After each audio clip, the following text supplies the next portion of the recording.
வமிம்மா ரஸக்னாஹும் யுன்ஃபிகூன், நாங்கள் அவர்களுக்கு வழங்கியதிலிருந்து அவர்கள் தர்மம் செய்வார்கள், அவர்கள் நாங்கள் கொடுத்ததிலிருந்து செலவு செய்வார்கள் என்ற சம்பவத்தை அல்லாஹ் ரப்பல் ஆலமீன் அந்த இறையச்சதாரர்களின் அல் குர்ஆன் வழிகாட்டும் அந்த இறையச்சதாரர்களின் தக்வா உடையவர்களின் பண்பாக சொல்லி காட்டுகிறான்.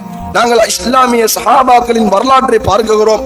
அபூபக்கர் ரலியல்லாஹு அன்ஹு அவர்கள் அல்லாஹ்வுடைய பாதையில் தன்னுடைய முழு சொத்தையும் தர்மம் செய்தார்கள். உஸ்மான் ரலியல்லாஹு அன்ஹு அவர்கள் தன்னுடைய சொத்துக்களை தர்மம் செய்தார்கள். அப்துர் ரஹ்மான் இப்னு அவுஃப் ரலியல்லாஹு அன்ஹு அவர்கள் எத்தனையோ செல்வங்களை அல்லாஹ்வுடைய பாதையிலே செலவு செய்திருக்கிறார்கள். எனவே இந்த பண்பு, இந்த அல்லாஹ்வுடைய பாதையில் செலவு செய்கின்ற பண்பு எங்களிடத்தில் இருக்க வேண்டும். அப்படி இருக்குமாக இருந்தால் தான் நாங்கள் இறையச்சதாரிகளாக வாழுகிறோம் என்பது அர்த்தம் என்பதை நாங்கள் ஒவ்வொருவரும் சிந்திக்க வேண்டும்.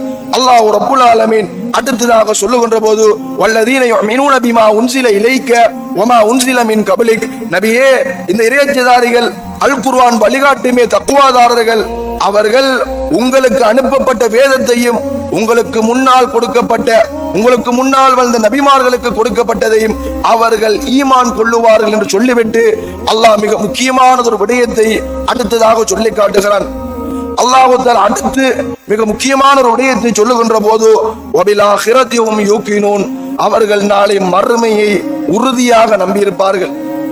மறுமையுடைய விவகாரத்தில் அவர்கள் சந்தேகம் கொள்ள மாட்டார்கள், உறுதியாக நம்பியிருப்பார்கள். நாளை மறுமையில் நாங்கள் எழுப்பப்படுவோம். எங்களை படைத்த ரட்சகன் நாளை மறுமையில் வருவான், அவனோடு அவருடைய வானவர்கள் அணிவகுத்து வருவார்கள்.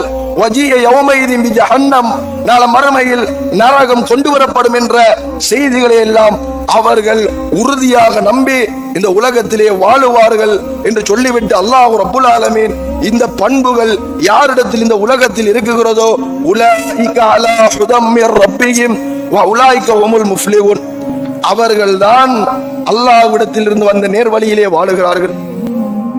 இவர்கள் தான் உண்மையான நேர்வழியிலே வாழுகிறார்கள், இவர்கள் தான் வெற்றியாளர்கள் என்பதை அல்லாஹ் ரப்பல் ஆலமீன் அல் குர்ஆன் பக்ரா என்ற அத்தியாயத்தில் இறையச்சதாரர்களின் பண்புகளில் சிலவைகள் என்பதை சொல்லி காட்டுகிறான்.